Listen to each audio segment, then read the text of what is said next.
If you haven't done so yet, please head over to patreon.com/dissectingthe80s and learn about all the amazing stuff we have there. Bonus content like bonus episodes, our monthly newsletter that tells you about some fun stuff we've been watching and clues you in not just to the next episode, but the two after that. So you get a little bit of a jump on what movies are coming if you like to watch along with us.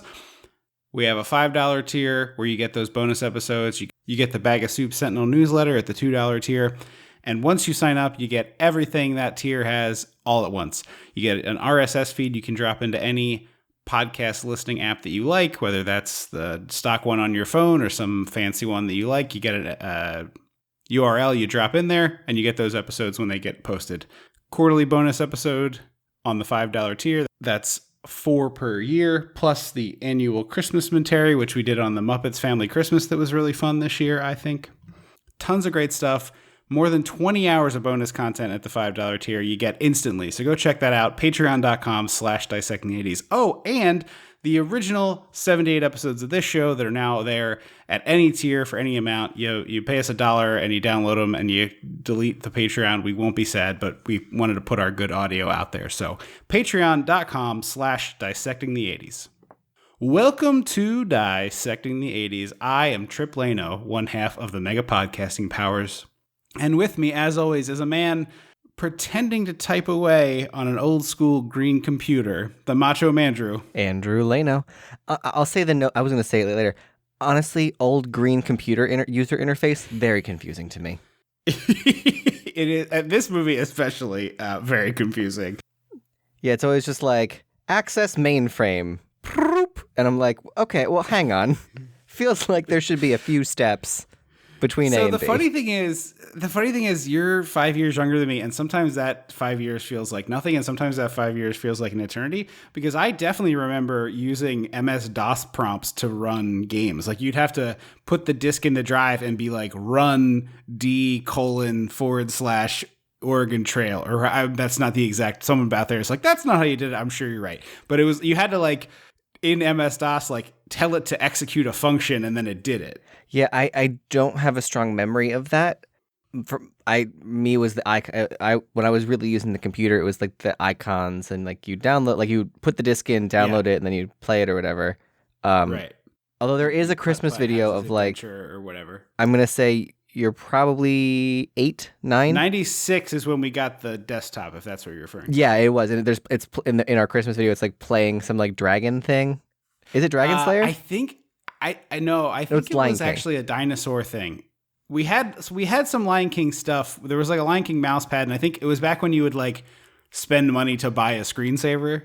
That was a thing that was an add-on special. So I think we had a Lion King screensaver or something like that. Something like that. I don't know that it was a game, but we had a dinosaur-related game. There was an educational type thing, not a shoot 'em up. Yeah, I feel that's one of. This is a weird tangent, but I enjoy the Jurassic Park films, even as they've gotten worse and worse over time. But one of the weird, funny aspects to me about them is that the video games of Jurassic Park are all just massacring dinosaurs. You just have different guns and you shoot dinosaurs. I've only ever played the Super Nintendo one, which is very difficult.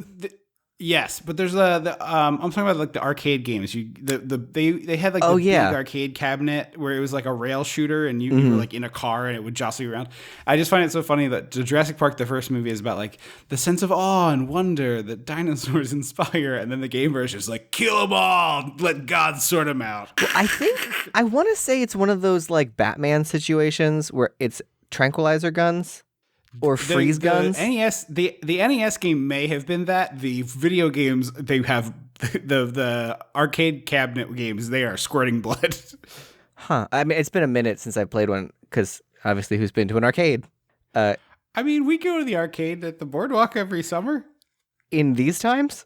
I mean, the last. That's what I meant. I meant like I haven't used one. I haven't been to an arcade since the before times. Okay. Well, this year you and I will play Jurassic Park in a cabinet. I will find. I like it. I played with my boyfriend. We will spend dollars 3 years ago for his birthday. Anyway, I don't know why I brought that up. It's relatively related because we watched 1982's Evilspeak, starring Clint Howard and a Satanist desktop computer. So you know what that means. We gotta go back. We gotta go dissect the 80s. It's your gay military carry ripoff. Someone's gonna your gay military carry ripoff. When the mega powers explode. I'm talking about the 80s. Oh, yeah. Great Scott! Cream of the crop. Oh, yeah. Mega powers, yeah! When this baby hits 88 miles per hour, you're gonna see some serious shit. Yeah, very big gay energy in this movie. Lot of gay. Also, real quick for the one last thing for the Jurassic Park that made me laugh. Oh, okay. Okay. I was like scrolling through Instagram and I don't know if it's a game, like a Jurassic Park game where like you're like the dinosaurs are like, because the last one, the dinosaurs escaped. They're all like out in the world because that girl's stupid. Yeah, spoilers to the end of the thing. They're all Sorry. out there. A child made a stupid decision because she's a child, and they were like, I mean, okay, we're gonna have to have a different side Jurassic Park podcast, I think, because I disagree very strongly with what you're saying. So no, because here's what the thing: they were all in cages. Sorry, 2 seconds. They were all in cages, and the room's filling up with gas. 2 seconds, yeah. Right?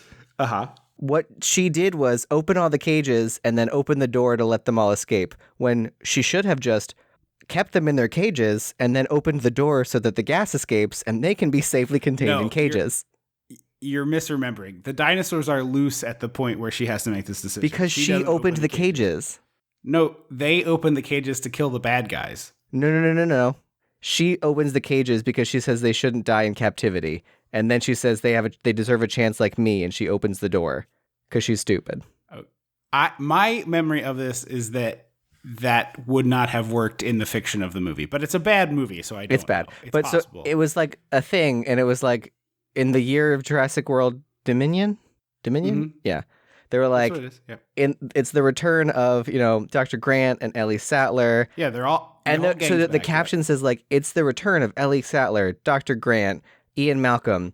It's the return of Dodgson. I was like, oh, that's super cool. And then it goes, and it's the return of Claire and Ian and Maisie. And I was like, okay, I don't give a shit about them. Like, they were in the last movie. They're bringing back Dodson? Are you riffing, or is this something? No, that's what it says. It literally says the return of Dodson. They're bringing back Dodson? Apparently, maybe Who cares about Dodson? Who could possibly care about Dodson? You know what it's going to be? They're going to have Dodson now as like the CEO of the bad company. Yeah, I was going to say, Dodson's going to be the owner of the other company. Of course. Hachi-machi. This is the problem with our culture. It's just an Ouroboros. It's just a snake eating itself. It's like, put a new character in the movie. I know, but I'm excited for Ellie. Here's what my nightmare is. What is the Jurassic Park in a decade where there's been nothing new added, that they're just like, what other old person can we roll back in here? Did Newman secretly not die? No, they cloned him. Yeah, like, just what are we doing? But yeah, the fact that I was like, yeah, no, we're excited for the people from the 90s movie to come back. I don't give a shit that the people from the last movie, of course they're going to come back. They're still here. Right. That's not exciting. What is surprising to the audience about the fact that the characters from the previous film are returning for the sequel? Not a shock. I will say, though, I think that second new one, the second Jurassic World movie, Jurassic Park 5 is what it should be called. The one where they go to the island to save the dinosaurs? Yeah, so there's like a really strong 45 minutes, and then a really dull 40 minutes, and then another really strong 45 minutes. The dinosaurs in the haunted house part, I think, is delightful. It's dirt. The big dino in the haunted house? The director is aware. Yeah, but the whole thing is dirt stupid. But J.A. Bayona, I think is the guy's name. Mm-hmm. J.A. That he knows what he's doing. He's like, we're making a big dumb movie here. Like, I get it. I understand the assignment. I'm also surprised that they didn't like Universal Japan decided to make the park version of the ride instead of the spooky mansion version of being chased by a giant dinosaur, because like seems easier to do. Yeah. I'm glad they didn't, though. I think the other one's the chase is great. If you like this stuff, you should watch the video of the new Universal ride over in is it Japan or is it Shanghai? No, that's Disney. Disney is Shanghai. I think it's Japan. I think it's Osaka. Okay. Because there is another Universal park in Asia, and I don't remember which country it's in. You're right. I think it's in China, but I'm not sure specific. Anyway, if you Google this, you will find it. It's new. And my God, we are now barreling toward 10 minutes of not talking about the movie we're here to talk about. So, Well, I hated this movie, so. I want to say this. I know it's something that you definitely liked, or this podcast might be over. The Warner Brothers 70s logo, baby. Oh, yeah. That was nice to see. Nice. Love that logo. Love that they brought it back for, was it Once Upon a Time in Hollywood that brought it back recently? Somebody just reused this, and I was like, man, that's a sharp logo. They should ditch it and go back to that thing.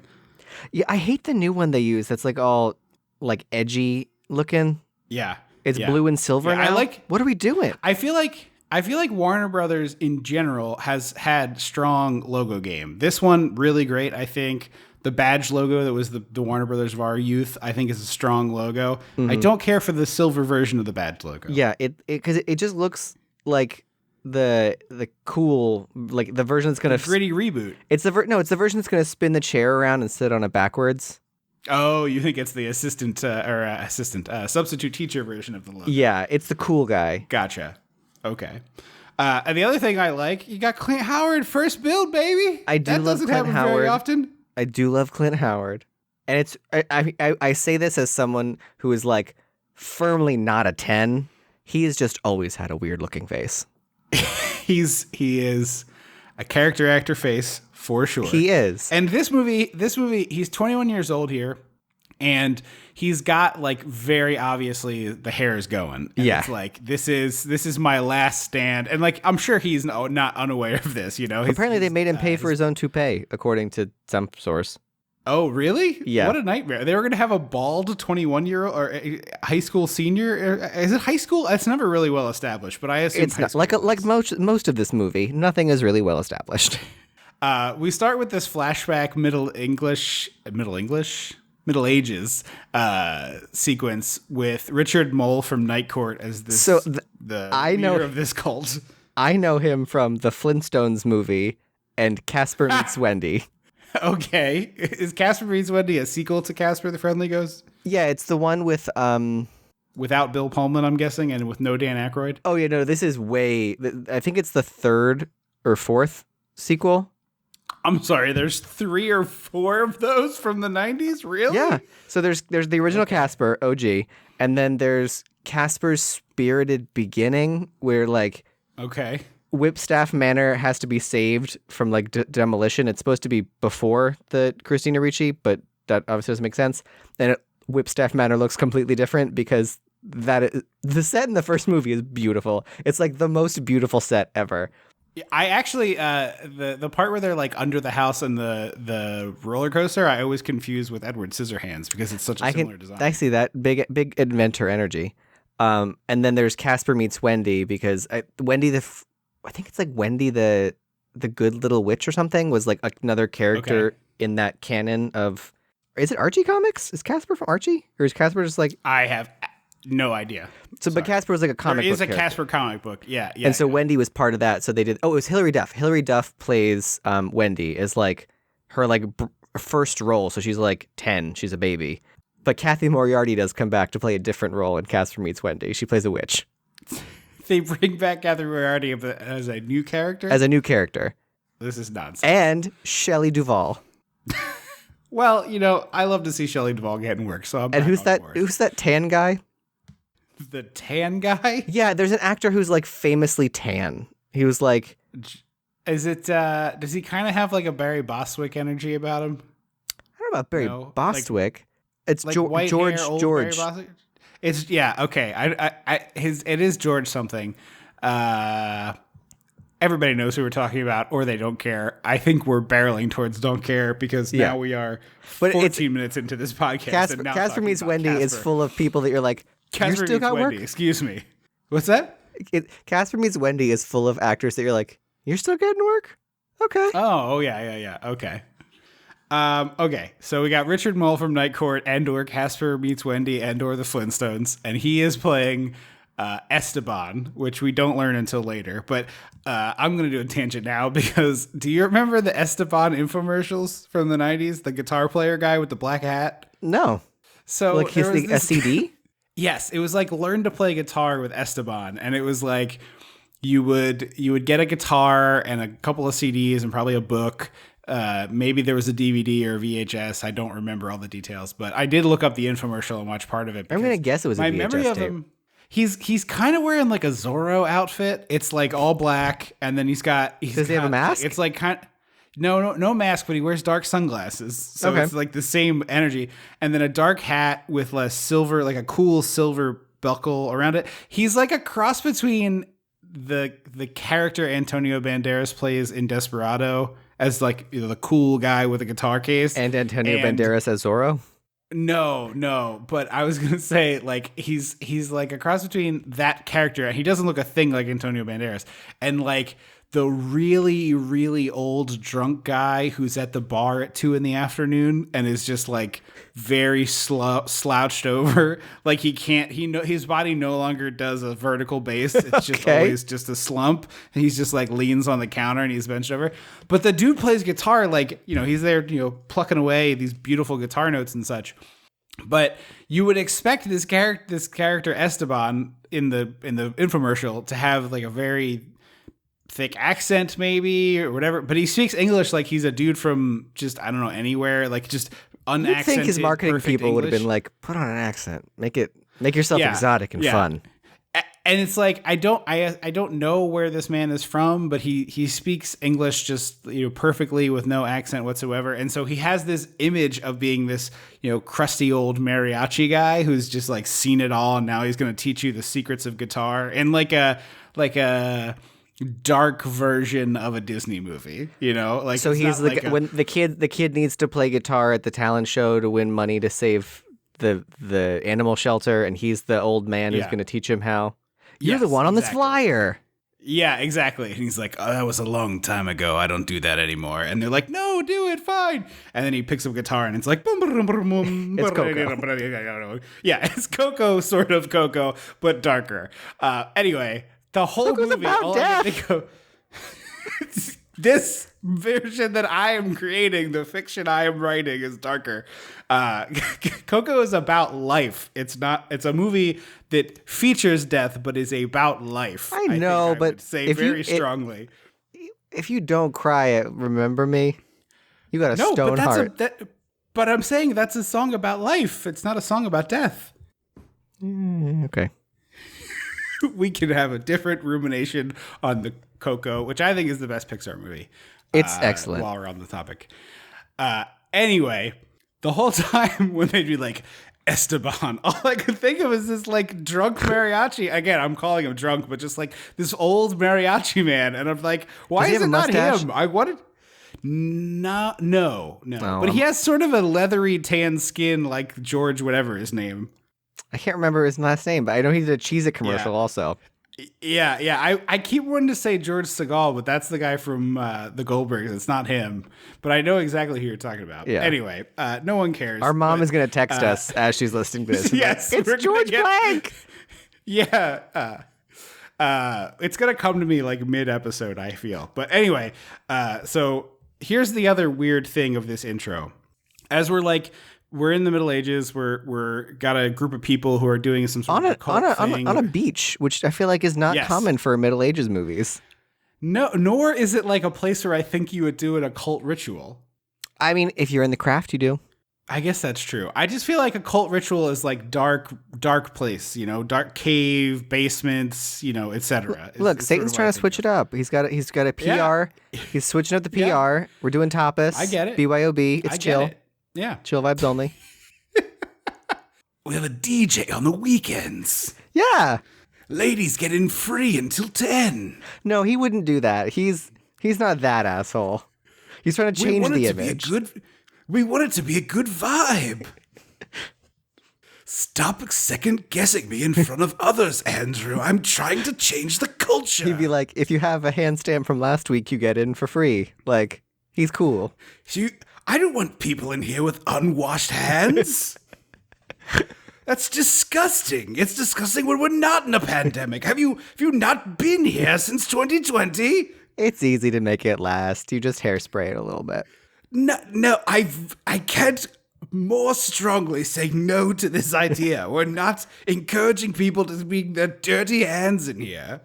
I'm just saying, Satan will be chill.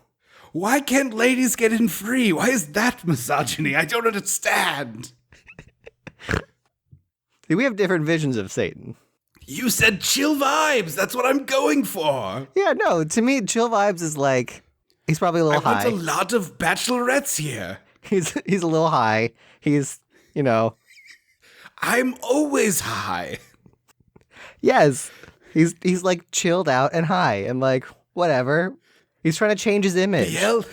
Beelzebub, more like Beelzebong. Okay. Well done. Pass it over, man. Stop bogarting. What did you do that? You did that for another movie. What other high? I don't remember. I don't remember. I did do it for another movie. It was a high, whatever. We probably did something for 420. I don't remember, but yes, it was. It was something for 420, but I don't remember. Somebody tweet it to us if you remember.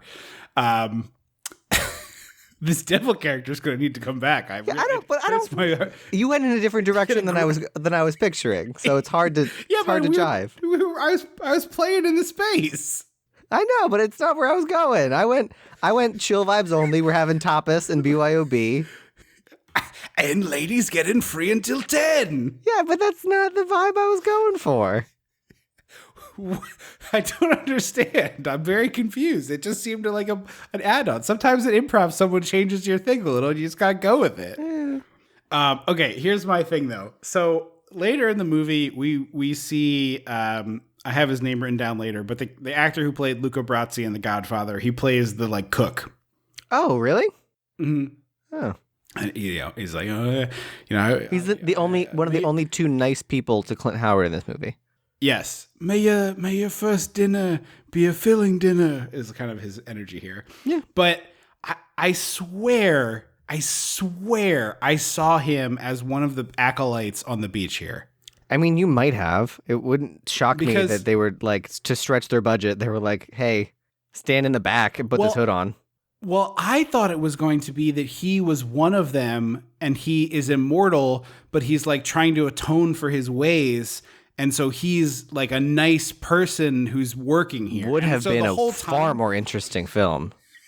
Well, the whole time I'm like, so there's a person on the beach that looked so much like him, or maybe it was just that I got my wires crossed. But the whole time I watched this movie, I'm like, okay, so when are they going to reveal that like actually he is one of the immortal beings? But he's the one who sealed them in the cavern, and therefore he walks eternally, like trying to keep them from getting released. He's like, trying to be nice. Right, he's trying to keep Clint Howard fed and healthy and whatever, so that he doesn't turn to the dark side. He's like, every year he picks out the Clint Howard of the bunch and is like, well, there's the kid who's going to be a Satanist. I got to nip this in the bud. Mm-hmm. And he's like trying aggressively to do it. I wish I wanted to write this movie now because it sounds great. Yeah. Meanwhile, the devil keeps popping in and it's like, don't give him a sandwich.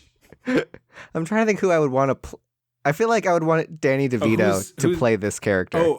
Oh, okay, interesting. Like someone you wouldn't immediately look at and be like, yeah, I want to hang out with this guy, but like, he's nice. Right. And he's got like a darkness in his eyes. Yeah. Mm-hmm. Yeah. I think Danny DeVito could pull that off. I mean, I think Danny DeVito could pull off most things. I think he's great, but I could see Danny DeVito doing that. For sure. In this movie we're pitching. Yes. It's like the same movie, but just like 5% different and therefore better. Anyway, so Richard Mole, he's it's kind of like the beginning of the Vivitch, where they're like, you aren't worshiping the right way, so get out.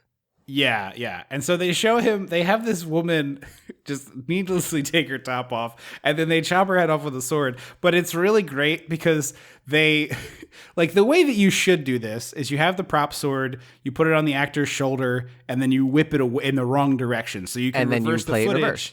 Right, and it goes, at that point, it stops while the sword is touching their neck, and then you switch to the dummy shot. But what they do here in this movie repeatedly, which I love, is they show the person, and then they switch. It's just like they to a wide. All right, to a wide where you can see the dummy. Like they do it's either a wide or a close up on the dummy every single time. A very not good looking dummy, so that they can do this decapitation in a close up. And it's just like, one, I love the energy, right? Like, I do love this energy, but it's it's not ideal. Like, This is very much like all right, we got a cantaloupe, we put a wing on it, cut a hole in the back, and fill it with whatever didn't get eaten at craft service yesterday. Pizza crusts, whatever we got, a couple of M&Ms, whatever we got, just jam it in this cantaloupe, and then it's splatters all over the place. Really love it. It immediately set the tone for me that I was like, oh, this is going to be fun for me. Like, I know this is going to be a bad movie, but this is going to be fun. It set off all of the confusion for me because this movie is sloppy. Yes. So it opens with what clearly looks like a high priest or like a deacon or some Christian figure being like, you're worshiping Satan, you're not worshiping the right way, so we're banishing you from Spain. And then all of a sudden that cardinal deacon dude just like pieces out and it's what's it, Mole? Richard Mole? Richard Mole, yeah. Richard Mole with all of his followers on a beach doing a naked lady sacrifice. And I was like, well, how do we get from there to where we are now? And then they're like, turns out he owned this land. And I was like, well, where the hell are we on the beach land? Or did he go to America? Like, deeply confusing. What happened? Like, somewhere between A and B is 30 seconds of dialogue that clears a lot up. Or just like have this scene in front of the chapel. Yes. Or do the Indiana Jones map. I don't care, but like, show me we are going from A to B. Like, show me we're going from place A to place B. Right. I'm just saying the cheapest way to do this is like you literally put them in the same place so that you're like, oh, like they even do a cut. So he does the cutting off of this woman's head and it goes I do like flying this cut. Like in the air. This is hysterical. The edit is on a soccer ball getting like boomed into the air. It's delightfully insane. Like just a truly insane choice. It's perfectly stupid. And then but if you had had the scene, like do this scene on the soccer on what is now the soccer field. So it's like shoomp, and then we cut to the soccer ball. It's like, oh, they're right in front of this chapel. It's the same place. I get it now. We have jumped to the future. Mm-hmm. We get Christian Bale knockoff being a bully. Yeah. Well, it's the main bully is Don Stark, who's a very well-known character actor who looks almost the same here as he does now. 40 years I thought he looked like a young Christian Bale. He does have a little bit of Christian Bale vibe. He had that kind of like angular face kind of thing. Yeah. Kind of bird-like. He was in Green Book. He had like a pretty big role in that. Wait, which really? I didn't see all of. Yeah. He plays a lot of like sheriffs and guys like that. Oh, is he the one that puts them in jail and then the doctor has to call like JFK or something? I think in Green Book he's in a suit. He's like maybe he's an agent or he's a club owner or something like that. I didn't see all of Green Book, but I do remember him being in it. Anyway, yeah, he's the leader of the bullies. But here's immediately where I'm confused. So I'm a fat kid. I've always been one. I'm saying this with no malice intended. But when you have a roster of kids on a soccer team, there should be no fat kid. Like maybe the fat kid's the goalie, but he's not doing whatever this fat kid is doing. Like, I feel like fat kid's always the goalie. What Goldberg and the redhead in that other soccer movie? The big green. Yeah, with the goat. Yes, the goat. I don't know what the goat does in the movie, but the goat's on the cover of the movie. The goat mows the field. He's the mascot of the Big Green. I love this. Is that on Disney Plus? I don't remember. It's somewhere, and I think I watched it in the pandemic, like very late at night. It was like, oh, let's put this on while I'm playing video games and mostly not paying attention to it. The Goot is in that one. Oh, is he the coach? He's like the sheriff who gets, twisted his arm into helping coach kind of thing. I think he's like, a former glory boy who's now the sheriff, and he helps out the coach because the coach is a woman, and God, women in sports, am I right? Who plays the coach in that movie? You're asking way too much. Well, you're I feel like I gave you so much, and you're like, still I want more. You're shining like, so much light on this film. I feel like I've poured you an overflowing cup, and you're like, here's a second cup, fill it with your knowledge. Like, damn it, I have limits. I can't have all of this. Is it like a Brigitte Nielsen type? No, it's not. As I'm saying this, it's probably somebody who's like fairly famous, and I'm goofing, but I don't remember what her name was. But she's the coach in the Big Green. Okay. And then, the Goots helps her out. Anyway. Fat kid on the soccer team. Fat kid on the soccer team. Clint Howard like falls down or something. Like he does something ungraceful. The team ends up losing, and immediately they're like, "You fucking suck, Clint Howard. Why are you even on this team?" And Clint Howard's like, "Well, the coach says everyone gets to play." And I'm like, "Okay, so we're not at a college then. Like this must be like a high school thing."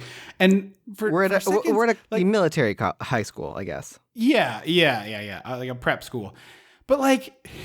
Clint Howard is demonstrably bad at soccer in this movie. Like he has no innate talent at it. He's clumsy. He's uncoordinated. Not his game. He repeatedly throughout this is like, I'm going to be on the soccer team and I'm going to play.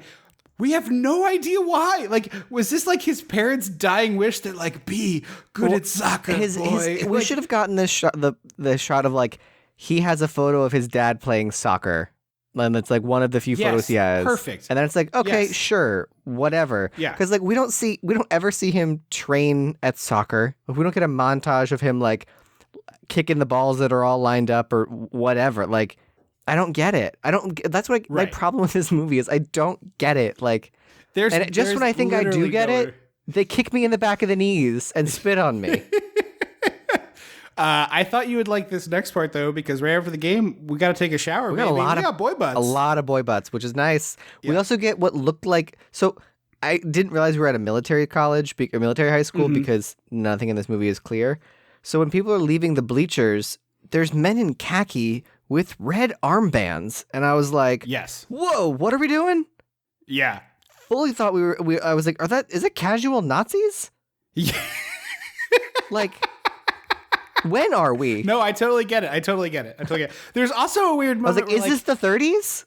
Like, Clint has fallen down in the soccer game, and a woman like smiles at him and does like, "Oh, you're still kind of cute." And I'm like, "Oh, I respectfully." I was disagree. like, I was like, "Oh, sure, we're getting the shoehorned romance or whatever." Does this woman ever reappear in the movie? She's the one I thought was gonna win the pageant. She's the one with the flower in her hair. Okay, all right. I'm like 95% sure. Okay, all right. That would check out then. But I was like, but she's not like one of the women who goes down to the basement later, right? She's in that group. Oh, I thought the blonde was in the bleachers. She is blonde. Okay, okay, whatever. We'll get there. Yeah. This clearly it was not very well laid out, at least for me watching. So we get some good boy butts, and then the classic movie thing of, you're an orphan, we're mean to orphans. By sole virtue of being an orphan. Like, haha, your parents are dead. What? It's the craziest thing to me, because, like, I mean, I think both of us have above average empathy. I don't think that's, like, a really big, I'm not, like, kissing my own ass here. But, like, I think we have above average empathy. Like, if I found out that somebody I knew in high school's parents had both died tragically, I feel like I would just, like, at best, politely ignore that. At worst, politely ignore that person. And at best, like, just try to be kind to them. Like, what a horrifying world movies create where it's like, you're orphaned and now everybody hates you too. Like, what? Like, even the bullies in Carrie wouldn't have done that. And they were awful people. No! Yes, exactly. Well, what were you going to say about, have you ever? Though. Yeah. Have you ever taken a shower in this scenario? No. Okay. Have you? Because I feel like, no. I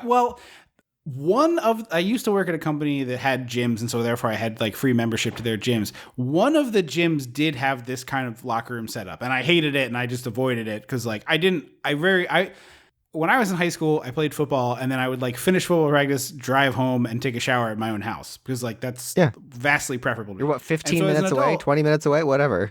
Right. Yeah. So like as an adult, when I would go to the gym and I had like a 25-minute drive home after, it was like, I'll just drive home. Like unless I was going to meet a friend or going to meet, my fiance at the time, my girlfriend, like unless I was doing something, it was like required me to be presentable. I just drive home, take a shower. So the idea of like immediately showering after was just never ingrained in me. I know a lot of folks are like, oh, I don't want to drive home sweaty. That's fine. Like whatever. Everybody does it different.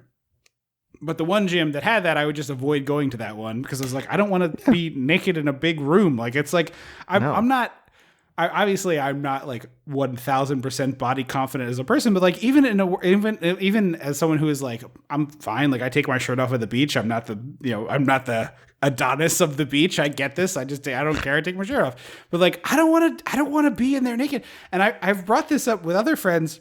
Yeah. And one friend was telling me about, he was playing like squash or racquetball with a superior, like a boss.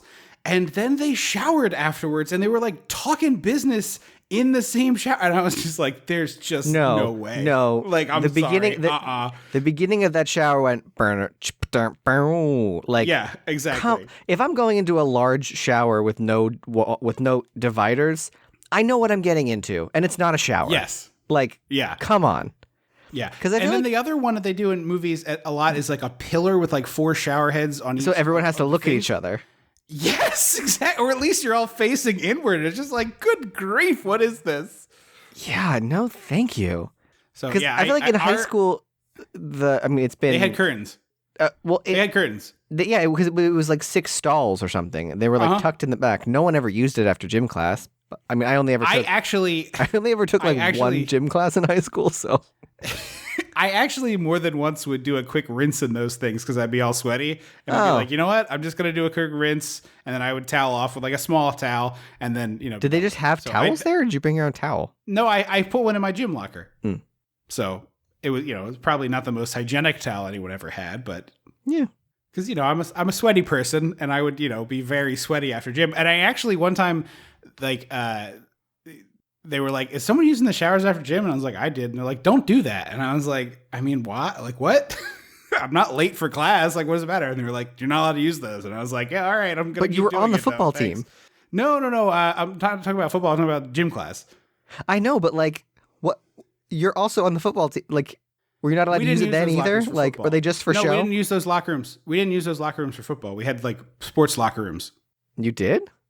At our high school? They were small, but they would rotate like seasonally. There was locker rooms for Where the sports were teams. They? This is got to get cut out of this podcast. The big basketball gym. Yeah. To the right of it, there was a hallway where like the coaches' offices were. Yeah. Or the athletic director. There was little locker rooms on that wall. Oh, weird. Anyway, so they were just for show. Like the showers were like just for show. I guess so. Like a tax break thing. Like. If you touch the walls, they collapse. My hunch was like a janitor came in and was like, "Hey, someone's using the showers, and I have to clean them, and I don't want to do that." Yeah, I'm picturing you turn on the shower and the water hits the divider and the paper mache starts mushing. You're like, "What's happening?" Suddenly, it's just me showering surrounded by chicken wire. Yeah, exactly. Like, no one's supposed to know. So Clint's constantly getting punished with menial labor, which I find very funny in this movie. His whole existence is just like doing jobs they should be paying people to do. But he's got to clean out the basement, and he finds this weird pig mask, which you think is going to be very important. And it isn't. I mean, it's important in that pigs are deeply involved in this story, and I guess this is the reason why. But there is absolutely no explanation. Pigs are as to only why pigs deeply involved in this story because the movie says pigs are involved, but with no explanation. I would say the movie doesn't even say it; it just shows you pigs on a regular basis. Is this a pig cult? Normally, Satan is a goat. Black Phillip. We're branching out. I love bacon. What can I say? Yeah, it's just so weird. Chill vibes only. Have a candied bacon skewer, man. There we go. We serve them clothesline, like clothespinned onto a little clothesline. We're very almost pretentious about it. It's extremely twee, and I don't care. Instagram it, damn it. Yeah, exactly. There's also this. Actually, just kidding. Your phone goes in a bag when you enter this club. It's eating in the dark. No documenting. So the like principal or the headmaster of the school that has like a military title or whatever is showing around this woman, and I was like, she's evil. Yes. She is acting big evil energy. So he's showing her around, and he says like, "Oh, I wish we could only take the richest kids, but unfortunately we have to take welfare cases like this kid, Cooper Smith, who is Clint Howard's character." And I was like, Also, let's pause there for one moment. If you're writing a screenplay and the character that you're going to have everybody say multiple times at multiple volumes with multiple inflections is 3 syllables and awkward like Coopersmith, Control F, replace with any other name. So I feel like this movie was written by like a tryhard who was like, I'm edgy and I shop at Hot Topic, even though Hot Topic didn't exist yet. Yeah. Did it? Is Hot Topic secretly old? I think Hot Topic is like a 90s store. Hold on, let me ask. It's been around forever, baby. Because it just feels like there's so much boobs in this movie that I'm just like, Yes. I'm like, we get it. Like, and it's not even I like a good set of boobs. Whatever. Yeah. There are so many leering, disgusting boob shots in this movie that I just like. It feels like the director was a gross dude who was like, he saw Carrie and was like, I'm just going to write a shitty version of Carrie. Who are you calling gross, man? Chill vibes only.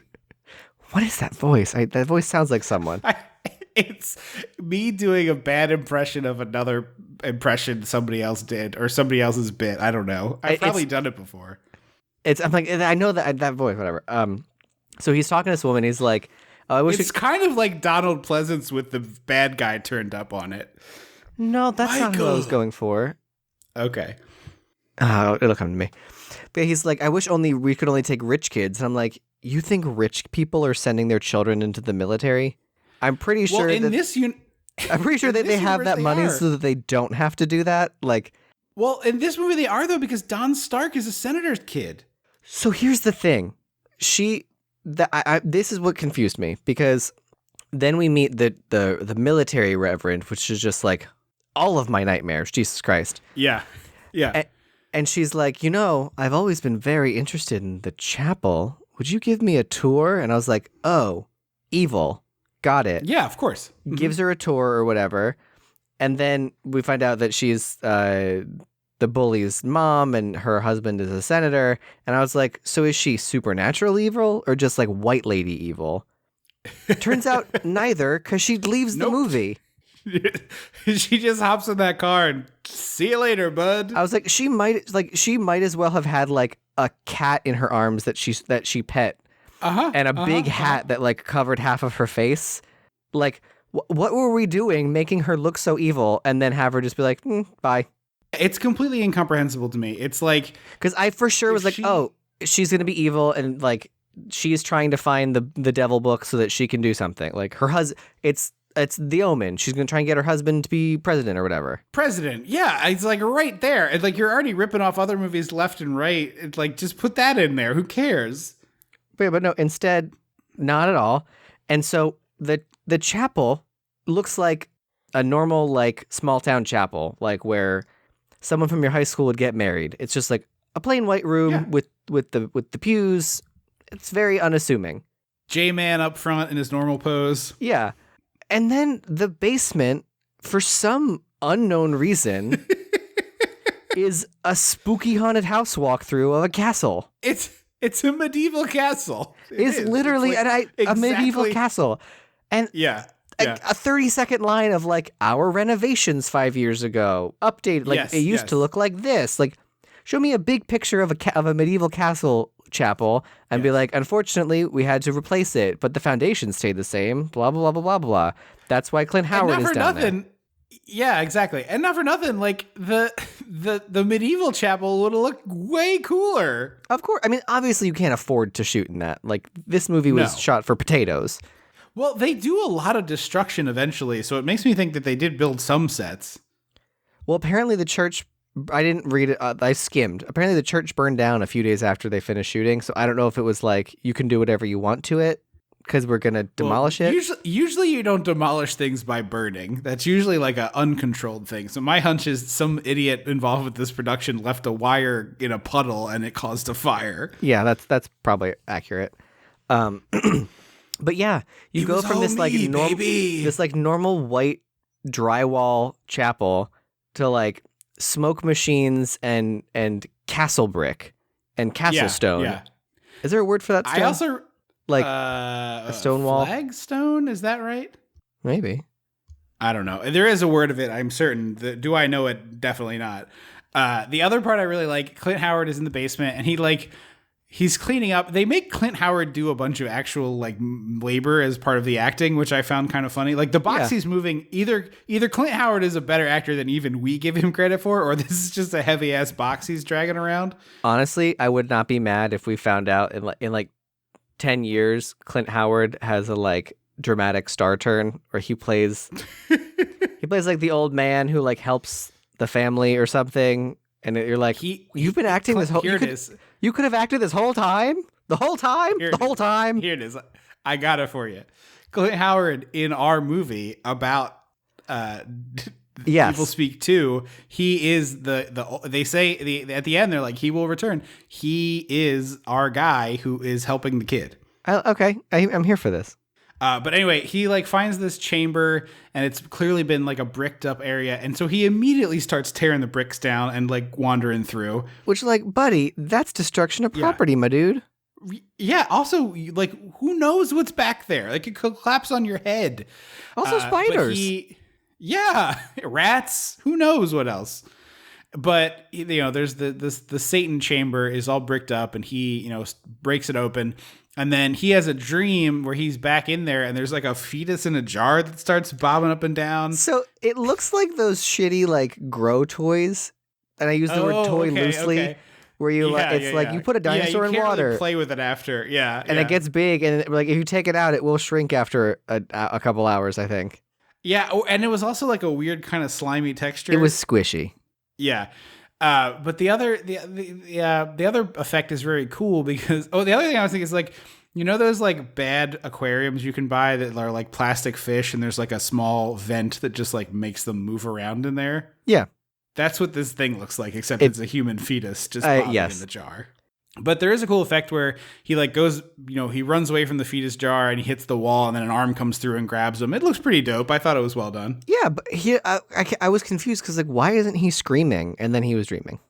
Right. And then Richard Mull is also in the dream. Like he's like advancing on him. Yeah. There's also a moment where I think the military priest says someone will extract their revenge. And I was like, that's not the word. The word is exact. Yeah, nope. Yeah, exactly. But Clint is late for school and the bullies tied his clothes together, which really sucks. And he's late for class. But like I know it was a different era 40 years ago, right? Like obviously, you know, and even in our era, you didn't necessarily, you know, tell people you were being bullied because it could have made things worse. But in the instance where it's like you're being assigned all of these punishing chores, there's not an adult you can be like, I'm not going to tell you who's doing it, but I don't know who's doing it. Here you go. There it is. I don't know who's doing it, but someone stole my alarm clock and then they tied all my clothes in knots. Like I'm sorry, but it literally wasn't actually my fault. This has happened to me 3 times. They threw my hat out the window. Look out the window. You see it on the lawn. Like, yeah, exactly. Yeah. Also, I'm pretty sure it's a movie thing, but like students coming into class late quietly is not distracting. A teacher stopping class to harass a student for coming in late, that's distracting. I've seen that happen in real life. That has happened. Really? I've seen that happen more than once. I mean, you are 100% correct. Like, it's way better just to quietly ignore it, and then you call them aside after class if you feel you need to address it. But yeah, I've 100% had teachers or college professors be like, "Oh, it's so nice of you to join us." And I'm like, just, you're making the problem worse. Like, I know you feel disrespected, but get over it. Yeah. And the teacher is this dude with a very thick German accent. He's a Nazi. Yeah, I think he's actually a Nazi in hiding. You know, he fled after the war, and he's everything about it felt like there was a scene missing where we find out he was a Nazi. Yeah, especially spoilers, the way he gets it later. I was like, oh man, this dude is definitely a Nazi. Yeah, the death comes out of nowhere. But he's teaching this class, and Don Stark is in the back of the class with porn not hidden. He is just holding. He's doing that thing where like, if you're like reading an article on one page of a magazine, so you fold the magazine in half so that the other pages are just like out in the world, and the other page is a butt. Yeah, exactly. It's a centerfold where he's like only looking at the boob half. It's so weird. But then like the teacher calls Clint Howard up afterwards. So Clint missed most of this class. It was 5 minutes left. yes. Yeah. At that point, don't go. So like, yeah. I'm not an exemplary student. if you have 5 minutes left in your class, just don't go at that point. Total agreement. But he pulls him forward and he's like, you're a gifted student, but why won't you apply yourself? And I was like, well, he seems to like, he's building a catapult and he works with computers, which is impressive for the 80s. Like, I thought this teacher should have been someone who was on his side. Agreed. But instead, he's just yet another tormentor of poor Clint Howard, who I think is well cast as like the put upon guy, by the way. We didn't say that earlier, but he is. You know, he's got, again, this movie is a Carrie ripoff. He's got big sissy Spacek energy. Yes. And so I think this movie kind of came out of two offshoots. One is Satanic Panic, which we covered long ago in our Mazes and Monsters ep with Tom Hanks. It's like everyone thought D&D was the devil, and this is a devil movie. And then also computers are scary because they're new. And so it's like you're putting two of these things together. Right. I'm saying specifically, like, there was a cultural fear of computers. Oh, culturally. I thought you meant like film. So, I was like, yeah, but this movie is just a Carrie ripoff with gender bend. No, there are endless movies that this rips off. Carrie being a strong one of them. You are absolutely right. I'm just saying from like a cultural standpoint. But like, Satanism and computers are two flavors that do not go together. It's like licorice and also I don't even know, licorice and peanut butter. Like, yeah, it's just like, what do you can't you can put them together, but at what cost? I think the only way you could do it is if you did a like Harry Potter, J.K. Rowling sucks. The third one, I think, with the diary. Oh, yeah. If you were doing it in a way of like you were chatting with someone or like running a program, and the program was Satan influencing you. I see. I'm in the computer, baby. Yeah, exactly.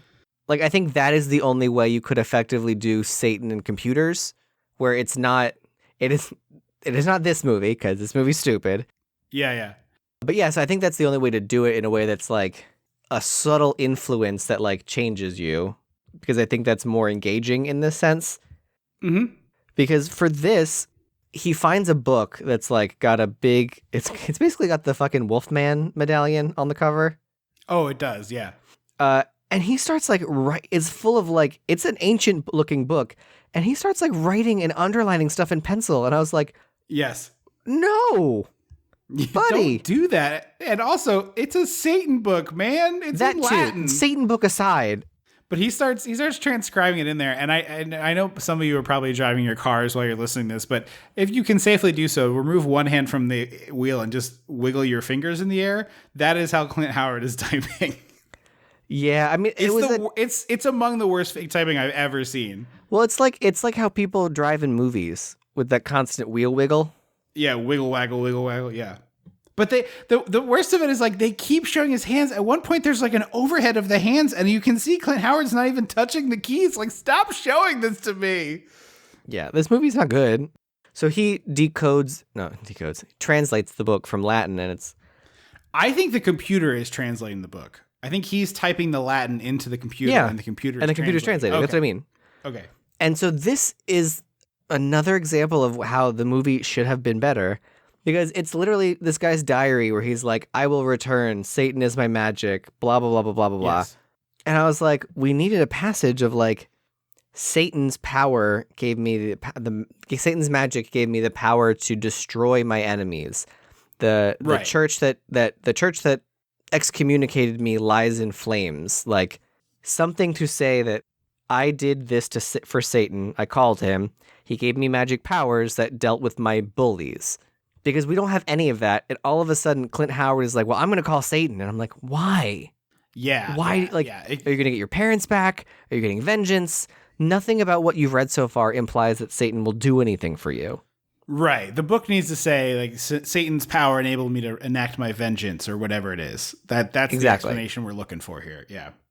But so he has to go to the dean's office, and while he's in there, like, I don't even know what causes this, but he ends up throwing the book in the trash. He gets told to put his books on the receptionist's desk, and he does, and when he like throws them down, it slides and falls in. Okay. Also, this receptionist does not belong in this movie. No, she's someone they nipped off a porno set. But like beyond that, I was like, she doesn't make sense. Acting wise, she doesn't make sense. I don't understand her character. Like, this is stupid. It's because I am almost certain this actress was cast because she was willing to get naked next to a pig. Why is everyone so scared of pigs in this movie? They're not even like made up. They're they're pigs, except when they're in close up, at which point they're wild boars. Yeah, they're wild boars with that are puppets, but like Yes. put fake tusks on them, fake horns. Or just like get a boar.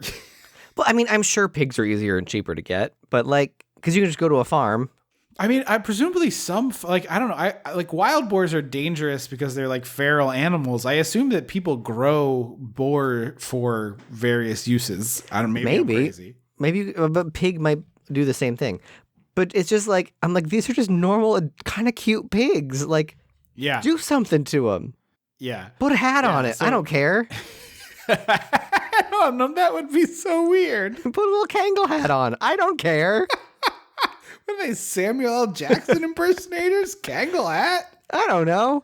Kangol hat, a top hat, a beret. Like, make it, I don't care. Like, do literally anything to these pigs that isn't just like, these are cute pigs walking around a house.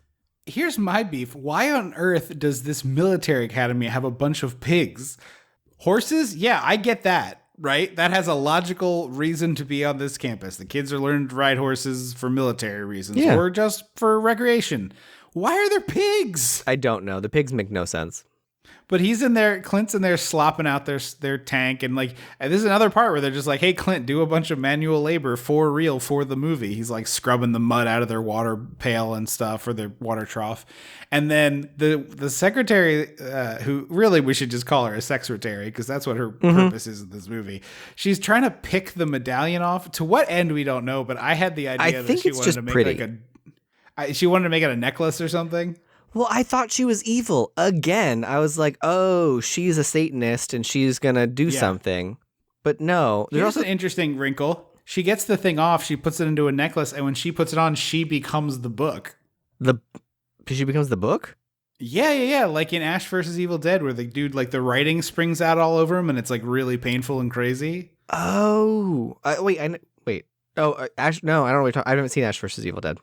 Oh, the TV show? The TV show. I haven't You never watched it watched yet. the show? Oh, okay. Well, sorry, I just spoiled a minor part of it, I guess. Yeah. I've been meaning to. It's fine. It's like I did. It's only 3 seasons, right?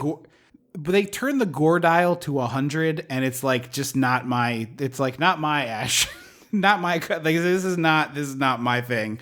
But people are like, this is exactly what the original show was or movies were, and I'm like, nah, not that way. Yeah.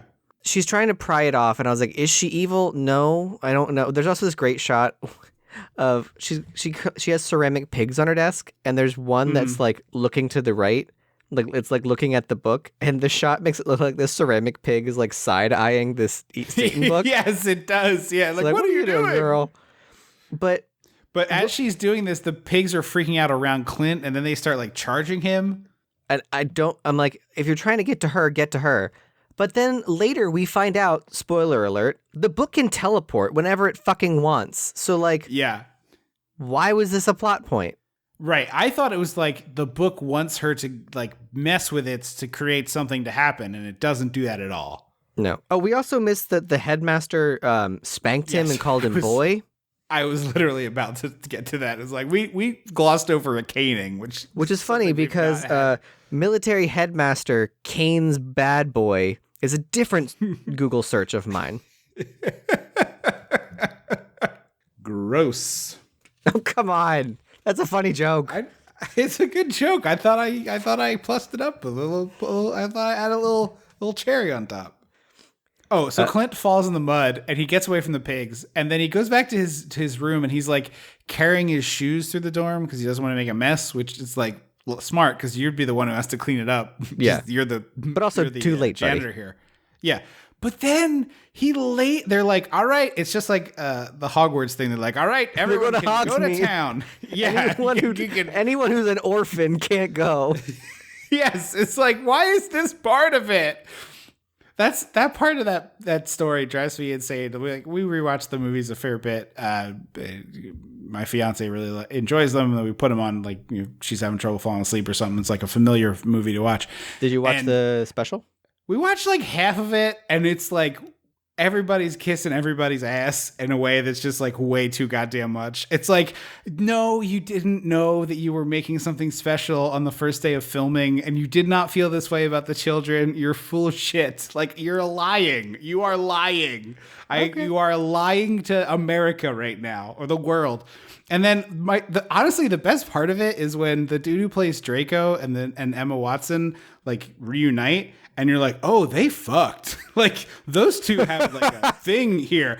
And then they specifically like interview them about it, and she's like, oh, it was never a romantic relationship, but we have a really special and deep connection that, Tom and I are just forever entwined. And I'm like, okay, I don't know what happened between you two, but it sure looks like you did at least hand stuff, because holy shit, like the two of you have a weird sexual energy happening right now. I was like, somebody that you remember that bit where you can see the two people stupping in the room of requirement? That was Tom Felton and Emma Watson.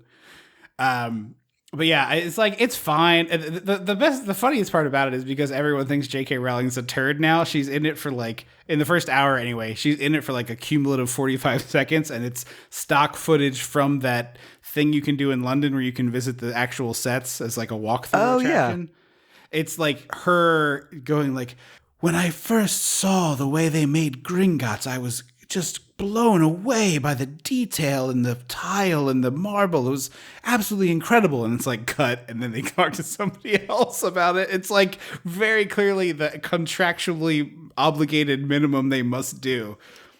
Eye contact. Yeah, exactly. Well, no, it's a video clip. It's just her. No, I know, but it reminds me of Jenna Maroney in 30 Rock. Oh, yes. Contractually obligated eye contact. Yeah, exactly. Yeah, it's basically that. But yeah, it's like, it's just everybody's sucking their own dick. Like, the whole thing is just them being like, oh, yeah, it's like, even on the first day, the chemistry these kids had. And I'm like, have you watched that first movie? Those kids are bad actors. Like, they all grew into it. I don't think they're bad. I think they're just kids. Right. Yeah. But they talk about them like they're like, you know, it was really a shame that all three didn't get the Best Picture or Best Actor and Actress Oscar that year. That's the tone. They don't say those words, but the tone that they for the first one is like that. Yes. No. Yes. Oh, honey, no. Yeah, I know. They're a bunch of goofy ass kids. Like the first two movies are barely watchable. I don't know. I haven't rewatched them in forever, but anyway. So. Much like that's what I was gonna say. I started saying this when we got a sidetracked, but the part where he's like, Professor McGonagall, I thought that perhaps because I'm an orphan and you know my parents, my adoptive parents are abusive, you might let me go have this one little bit of joy that the other kids have. And she's like, sorry, the rules say I can't help you, orphan boy. Off to the tower with you. It drives me not off to the tower, off to the evil, dark, forbidden forest. That's where detention is, but you need a fucking permission slip to go buy candy. Yes. What are we doing? Yeah, it just drives me insane that, like, I'm sorry, a Dumbledore, for all the shit you're gonna make this kid do, sign the fucking permission slip and let him go to Hogsmeade, you absolute pillock. Let him get a little drunk. Let him eat some goddamn candy. He has infinity money. Yeah, he really has the Rosebud Sims cheat for that his money. Yeah, my man's got infinite symbol simoleons. Let him go to the town and buy candy. Anyway, much like Harry Potter's not allowed to go to town, Clint doesn't get to, but he lays down on his bed covered in mud, and I was screaming at the television. Yes, I was screaming at the television. Right after the bullies sabotage his catapult. Yeah, they take it apart, which is really sad. He's like very clearly proud of this thing, and he's really like, I've been running. He's like doing physics with the computer to make sure that it shoots right. Yeah, but also the whole point, like they made a point that like only kids with permission slips can go to the roller disco, and then Clint Howard just goes there, and I was like, well then, right, what? Then why? Well, he used his invisibility cloak and took a secret passage. And then he gave the bullies a wedgie and threw snowballs at them. And hey, remember that invisibility cloak, because turns out it's one of the most important objects in the fucking universe. Yeah, this is like foundational to the history of our magical people, and somehow this kid got it. Fuck off. Anyway, so he can't find his book, and then he goes to see the secretary. She won't give it to him. Well, she says it wasn't there. Right. So then he goes to the roller rink. Right. And this results in him stealing a computer from the computer lab and taking it down to be somehow in the computer room. Like, this thing was weigh 145 pounds. Like, did he put it on a radio flyer and just like wheel it through campus? I want to see Clint Howard like. The noise that a little wagon like a radio flyer makes when you drag it over. Yep. But and the as it rolls over like a rough surface like the pavement, like that's what I want to see him doing that. And then clunk clunk clunk clunk clunk clunk down the stairs into the Satan room. Like, what on earth? So this is when Luca Brasi starts taking pity on Clint. So what happens is, real quick, another thing I got mad at. He is trying to decode, like, he says, like, what is the key to Satan's magic? And the computer's like, I don't understand. Like, you're playing a text-based adventure. Yes, exactly. Run Dragon Slayer? Yeah, exactly. But so...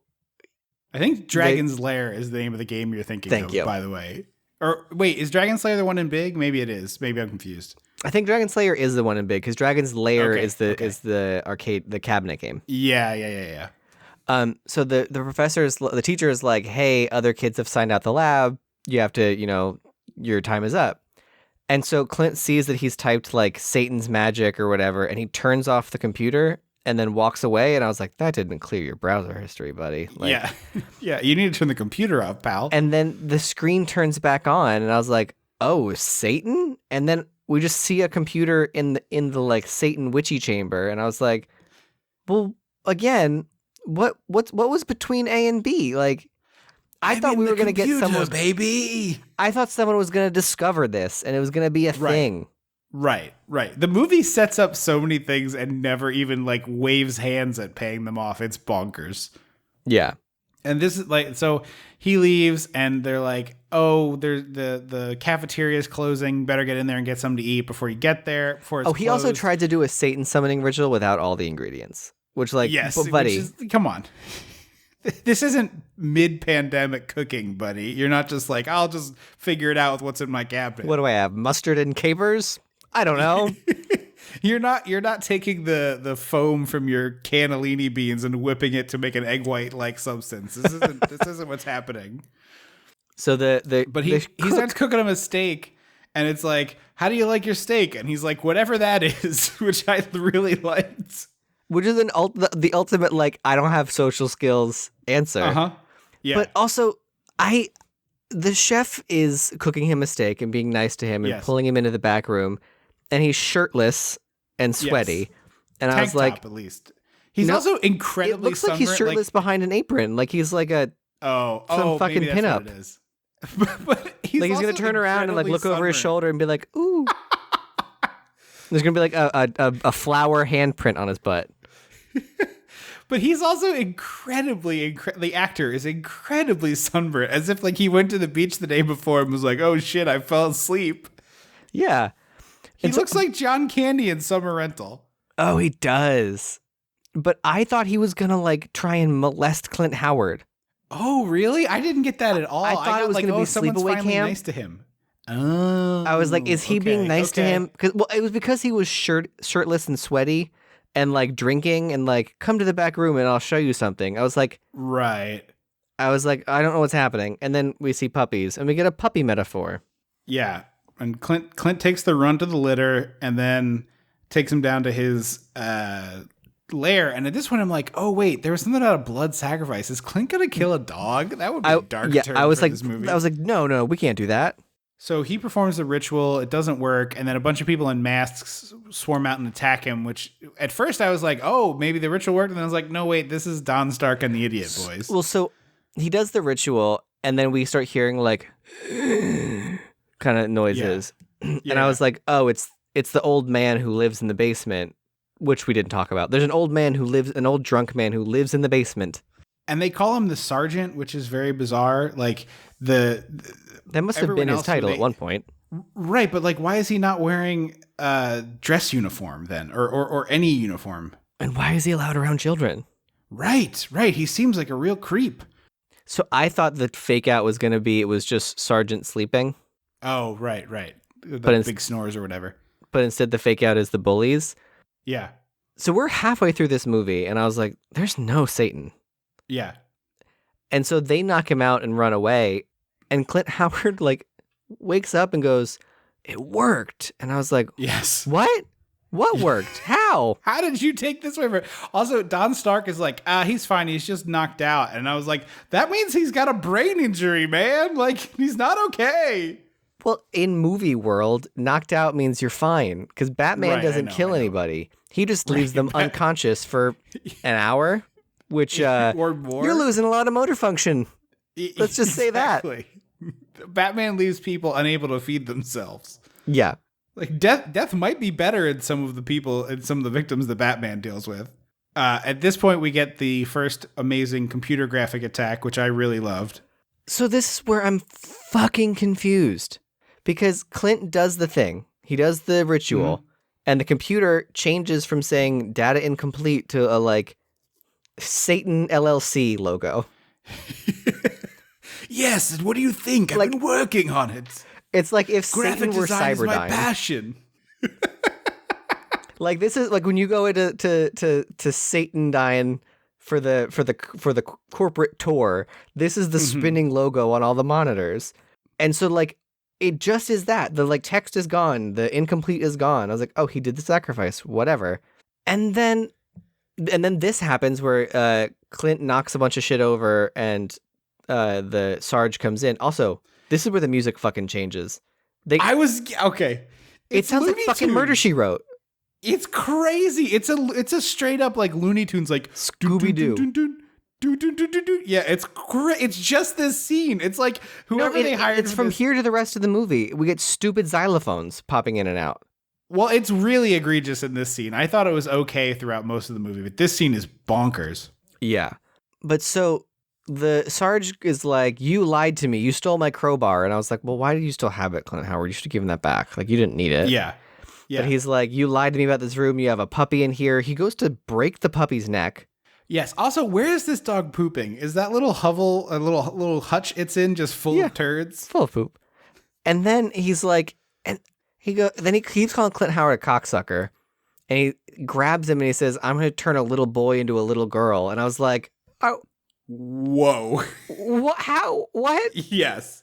Like, you need to be holding giant comical hedge clippers if you're going to make that kind of line. Exactly. And then the logo grows a pentagon shaped like tower beneath it and starts spinning around. It honestly looks like a depiction, like a bad depiction of a giraffe, where it's like, like a computer, like the first computer modeling where they were like, okay, what would a giraffe be? And they're like, well, we can only make 4 shapes, so we're just going to stack them to make a giraffe. And it starts spinning around, and then Sarge kind of like freezes and his body starts twisting. And it breaks him, it like twists him in half and kills him. It spins his neck all the way around. Which is like, fine, whatever. And then goes back to the normal logo, and I was like, okay, so the computer is Satan now. Like, it's fully Satan. Like, cool. Except fucking no. Because in 10 minutes... still not there. Yeah. In 10 minutes, it's like, hey, we don't have the blood. And I was like, well, you killed a guy earlier. So if that was you without... absolutely no sense. If that was you incomplete, Jesus Christ, what do you look like complete? I powered up for one move, you see. Like, I also really like, in the course of the fight, Clint kicks him in the nuts, which we are always advocating for and never getting. So I was very happy to see that. But also the dude pulls out like a hip-sized bottle of Jack Daniels, like a flask-sized bottle, and takes a big swig of it mid-fight. It's so dumb. And then Clint discovers a room within a room with more xylophone music. Yes. Also, the guy, when they did the neck break, they clearly did the thing where they had him put his clothes on backwards, and he's holding his arms like behind his back so they look like they're the wrong way. Yeah. And then he falls down, and you can clearly see that he's just like trying to keep his arms in. It's very good. It's silly. So Clint discovers Esteban's grave, I guess. But I was just like, What? I don't get it. Yeah, it makes Where absolutely are no we? sense. Yeah, it's like, why is this such a deep cave system underneath this church? So then we cut to the secretary. This And is insane. This sequence, I I hate literally this. could. It's so nuts. First of all, she's by herself, but she's wearing very elaborate lingerie, which, like, hey, I don't know. Maybe people do that. I think it was It's like- under her clothes.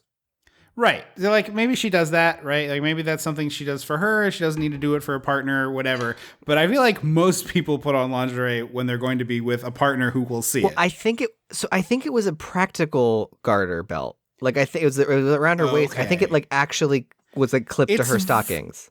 It's very lacy, everything that she's wearing. So it's possible, but it seems very sexy what she's wearing. But so she gets home fully clothed, tries to pry off the thing from the book one more time, and we get cut to the pigs. And then we cut back to her, and she's like, and she like throws the book on the desk. And then we cut to her only in a bra and panties. And I was like, Right. whoa, what? Scenes deleted. So she takes off her bra, and like the camera gives her a mammogram. Oh, yeah. Oh, yeah. We linger. We Like linger. the camera, And then the camera knows that she should see her doctor about a lump. Like it's not cool. And then she's in the shower, and for the first time in the history of this show, a woman actually gets her hair wet in the shower instead of just touching her breasts a lot. Yeah, I was just truly stunned that she got her hair wet. But then, it's because like, she's showing off her boob. Like it's just right, all right. boob. Yeah.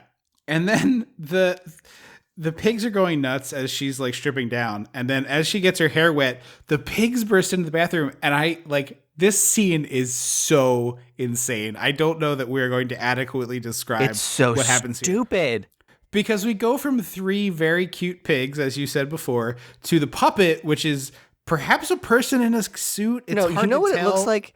It looks like any time a movie did a cross promotion with Pizza Hut, and you got those rubber hand puppets.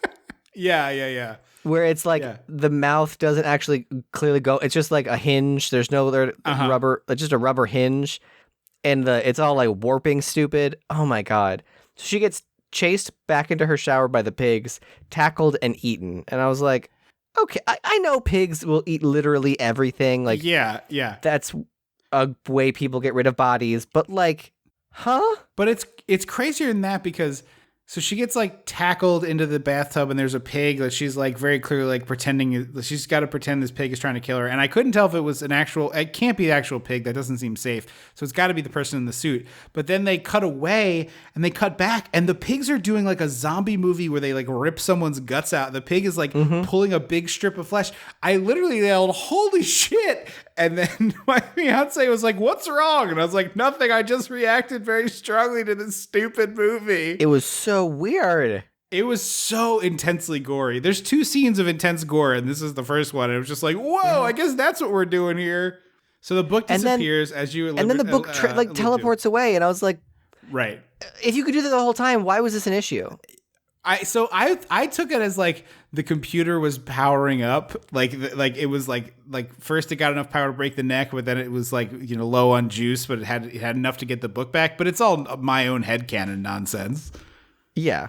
So then we get to a scene that I had to text you about before you watched the movie, and they're crowning Miss Heavy Artillery, which is like 3 women in sort of a beauty contest, bikini contest. Who are these women?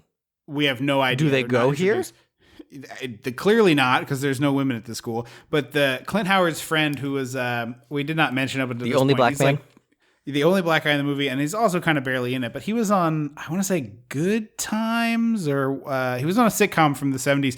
Okay.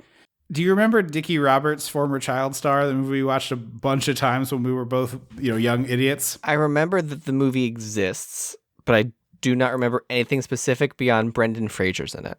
He has a cameo as himself in that as one of the like washed up child actors. So that's he was on this 70s sitcom. I don't remember which one. I've never watched it, but so he comes to get Clint, who is covered in sweat and like stumbling out of the basement, clearly having suffered a trauma of some type. And he's like, "Come on, you're gonna miss Heavy Artillery." And then they're sitting in the audience watching this, and Clint is like dazed and out of it, but still drooling over these women. But it's three women in very different bathing suits. I was surprised by like three completely different styles. I assumed they'd have like pink, red, and blue in the same bikini. But the soccer coach is emceeing this competition.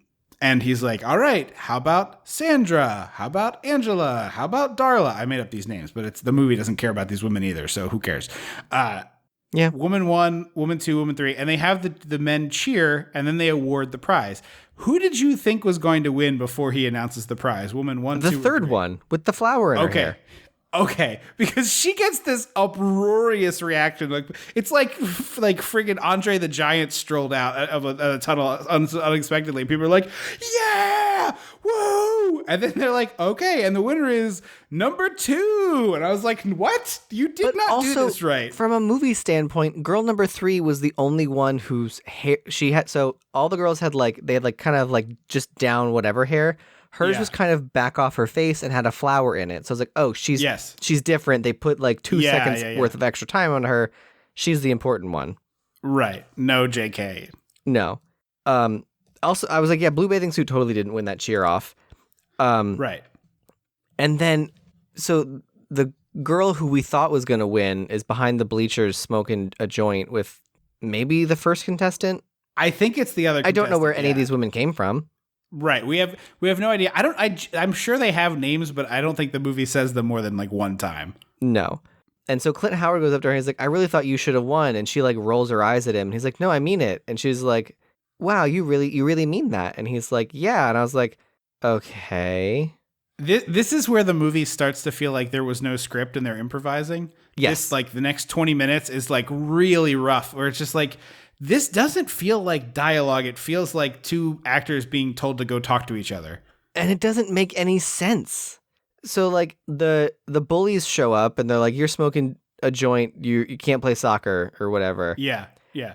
And then because this is gay, they take his pants off and leave him face down on the ground. And then they're like, you tell the fucking headmaster, we're going to kill you.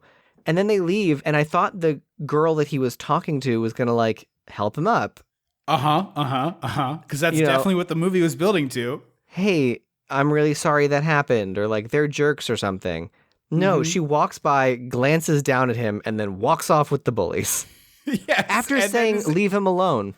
Yes, it was totally incomprehensible. And then the headmaster comes and sees a student crying face down with his pants around his ankles and is like, yeah, you can't play soccer tomorrow. You're punished. And I was like, in what world is he doing? Not the victim? Yeah, it's bonkers. It's really, truly nuts. So the bullies find the Satan room in the basement. Yeah. And this is where it just I don't get it, and I'm mad that I'm watching this movie because it just doesn't fucking make sense. Yeah, because, and this scene in terms of the improvised dialogue parts is really, really rough. Nobody has any idea what they're supposed to be doing here. So up until now, we've had the head bully, Billy Stark. We've had the fat sidekick who's aggressive, and then there's one other guy who's kind of aggressive, and the other two are just sort of tertiary. They're not really doing anything. Yeah. So they get into this room and the girls find the puppy, and then the head bully is like, well, we need a blood sacrifice. That's what the computer says. Because all of a sudden the computer is saying error, need blood sacrifice. And I was like, yeah. Well, it was saying that before. It was saying that before, but the bullies have seen it now. But no, it stopped saying that after Clint did the thing. When it turned into the logo, it stopped saying that when it turned into the logo, when it spun the guy's spine around. It stopped showing. He tried to do the ritual again later. Maybe I'm misremembering the order. I believe you. I swear that was the case. But all of a sudden the computer's out and the bully's like, well, we need to kill this puppy. And there's one guy literally in the door. He's like, I'm leaving because this is too much for me. There's they're playing with the Satan shit, whatever. Very that scene in Evil Dead where the stuff comes out of the basement. Mm-hmm. And all of a sudden, the fat kid starts chanting kill. And then the one guy, then all of the boys just join in and start chanting kill, kill, kill. And they stab the puppy. And I was like, what in the fuck is happening? They were bullies. They were not puppy killers. I really think that you're supposed to believe that the computer like did this to them, but the movie doesn't do that at all. Like it doesn't show you that. It doesn't tell you that. Where's a little electrical, like when he touches the keyboard, we get a little electrical surge up his arm. Yeah. Yeah, anything. And the two women are just like watching them murder a dog. They don't run screaming from the room. They're just like watching. No, they just take an Uber out of the fucking movie. Right, they disappear. And then and so they kill the dog. Don't know why the computer's like, actually, I needed human blood, idiot.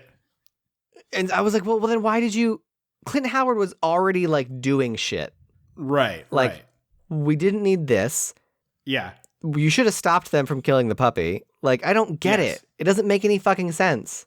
Right. So he comes down later. He finds the altar covered in blood, and then they put the puppy back in its little hutch. Like, why, I don't know. But Clint, like, puts his hand in and pulls it out all bloody. Like, and he's, thank Christ they never actually showed a dog body. I was shocked we didn't see a little dead dog puppet, but they did not.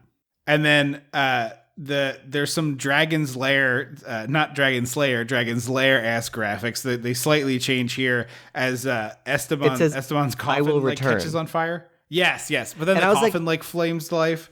I was like, I thought you did return 20 fucking minutes ago. Yes. And so now Clint is like stealing the consecrated wafers, and the German teacher like catches the teacher who is German, not the German teacher, like catches him and follows him after he takes the wafers from the chapel. And Clint grabs this guy with one hand and just yeets him into the ceiling where there's a chandelier made of spikes for some reason. It makes no goddamn sense. The teacher's like, I'm going to report you. And all of a sudden, Clint runs over to him, grabs him, lifts him over his head, and impales him on the thing. And I was like, it's incredible. This is Satan power, which show me that. Yeah. So at this point, like I turned to full, like this last 20 minutes, I think is delightfully insane. Like it's so over the top, just so mad ridiculous. At it. Yeah. So you and I are completely at odds on this because this sequence, I was laughing my ass off the whole way through. Well, so now the computer is running that, like, you know that scene, I think it's 2001: A Space Odyssey, when they show going through a wormhole, and it's the two vertical, like, things. Mm-hmm. It's if you turn that on its side, it's that imagery for the, like, Satan program, except every other graphic is a naked lady. Right. What the fuck are you doing? And Clint is typing, like, 100 words a minute one-handed. It's crazy. And so the soccer team all goes to the chapel, and the military priest is like giving a lesson, and then all of a sudden the Jesus statue starts bleeding, and then it's bleeding black, which I thought was weird, and then the arm is like clearly a person who's like just moving their arm. I think this scene looks super cool. It's like wiggling the bolt out of the hand from the classic J-Man I thought we were going somewhere where like the Jesus statue comes to life and kills someone. Yes, that's me too. Which would have been rad as hell, by the way. Yeah. I would have loved that. Yeah. Not where we go, though. Instead, the military priest gets impaled because the one nail shoots out of Jesus' hand and hits him in the head. Yeah. It's and then awesome they all looking. start. It looks great, but like, where would then Jesus just stops doing stuff? Well, then the other weird part is, so like Clint catches blood in a goblet from the dude he threw in the spikes, and he drinks it, which is like, whoa, I didn't think that was part of this ritual. But then they do this really, I think it looks shockingly good for 1992. For the time period, yes. Yeah, like you could put this in a movie that came out today, and it would not look as bad as some of the effects you see in mainstream movies. Richard Moll's face is on Clint's body, and he's like talking. He's like, I am Esteban and I have returned. And Clint is like full demon at this point. Mm-hmm. Super awesome looking. And then the Clint powers up. There's a huge fireball at the altar where the military priest got spiked in the head, and then Clint comes up through the bottom, like, you know, a concert that, you know, some crazy ass pyrotechnics at a concert. He's this awesome pose. He looks like they have his hair like fully insane. Like it just everything about this fucking rules. Is that like Clint Howard still looks like doofy Clint Howard with his hair blown black? Yes, that's what's great about this. And like, I think, I don't know, maybe. It's just like, this scene is so goofy feeling because he comes out with a sword. Yes, it is. And I was like, nothing really makes sense with what has happened so far. Like bully. Oh, it's utterly as far as we know, incomprehensible. The entire soccer team wasn't mean to Clint Howard. There were Right. there were 5 people mean to Clint Howard, but the entire soccer team gets murdered. Including But the one Clint who was Howard- nice to him. Which one? The black friend is in the chapel, isn't he? No, he's not. Oh, I thought he was in the chapel. No, the black friend goes to get the cafeteria man, Oh, and then they never show right. up. Okay. Yeah, you never get there. That's right. Okay. Big campus. They're on South Campus. It's a long thing. So he's like running around, swinging his sword.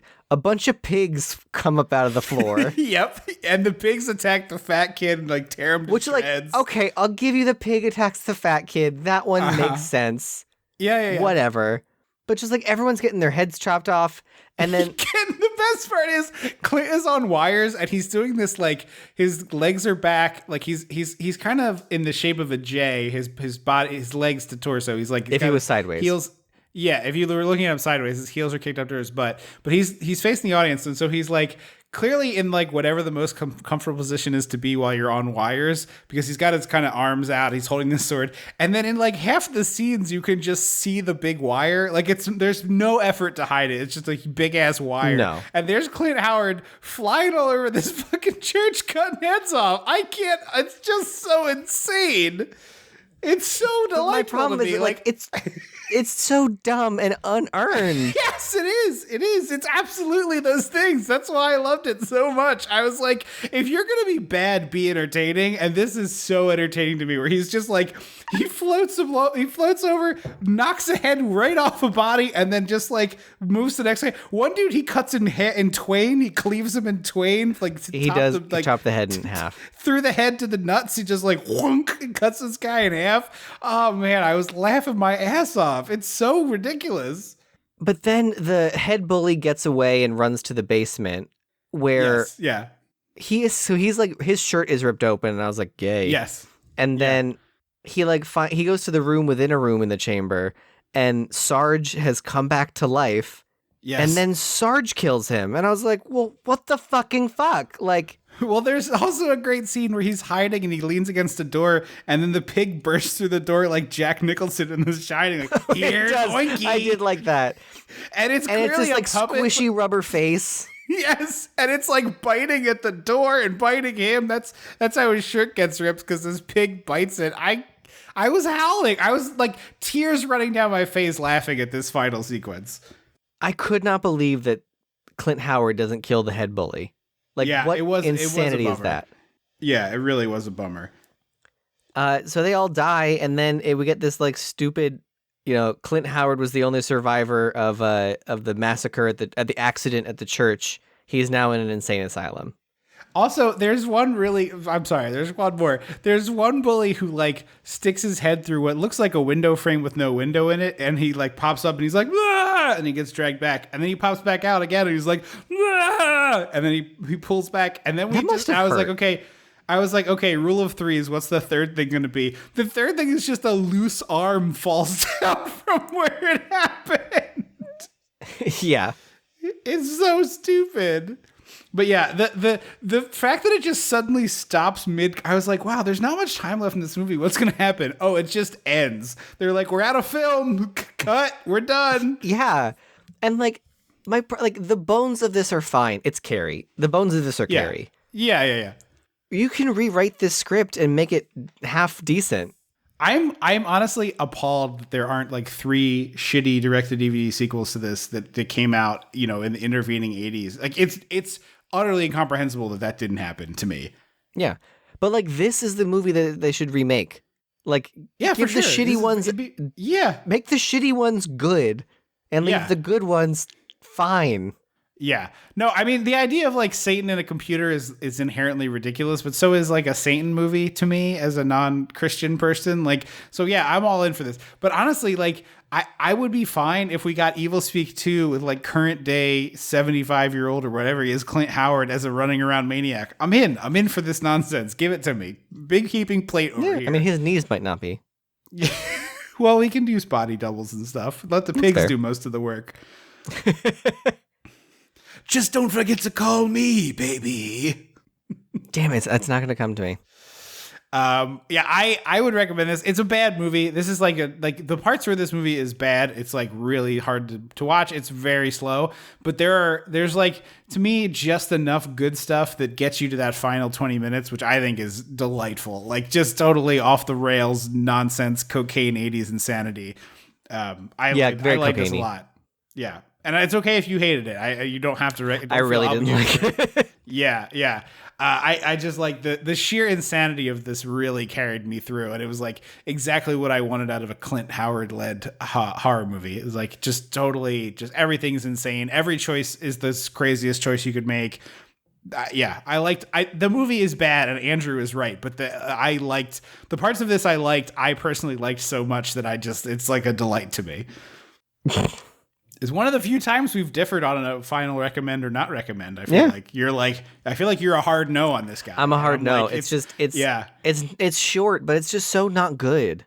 Yeah. I will say it's mostly like I can't believe this is real kind of a watch versus like this is a good recommend. But I could see this working with the right group of people. This could be really fun. But I think you're right. It's not a good movie, but I really enjoyed that last 20 minutes. Yeah, so that's the end of our January here, and we're heading into, is it Fave Brewery or Favorites Brewery? I can't remember what. I say Favuary, but I think you like Favorites Brewery because it's sweatier. It's sweatier, yeah. So we're heading into that. The first one up will be your favorite pick. What are we watching? Elvira, Mistress of the Dark. Nice. I have not ever seen that. It's fun. Yeah, it's Edie like McClurg Pee-wee-ish, is there. right? What'd you say? It's like somewhat Pee-wee's Big Adventure-ish. Yeah, it's that kind of madcap energy. Edie McClurg is great. Nice. Well, I'm looking forward to that. I've never seen it, so it'll be fun for me. And I'll have a favorite pick for the next episode that month. So keep an ear out for that. Don't forget to head over to Patreon and check out patreon.com/dissectingthe80s. Check us out there. Dissect the 80s on Twitter. You can find us on Facebook. And if you haven't done it yet, review the show. We always like to see those, and we read them on the air. So if you do that, we will read it on the air. Thank you so much again for listening. I have been Trip Lano. I will always be Andrew Lano. Until next time. Don't you forget about me.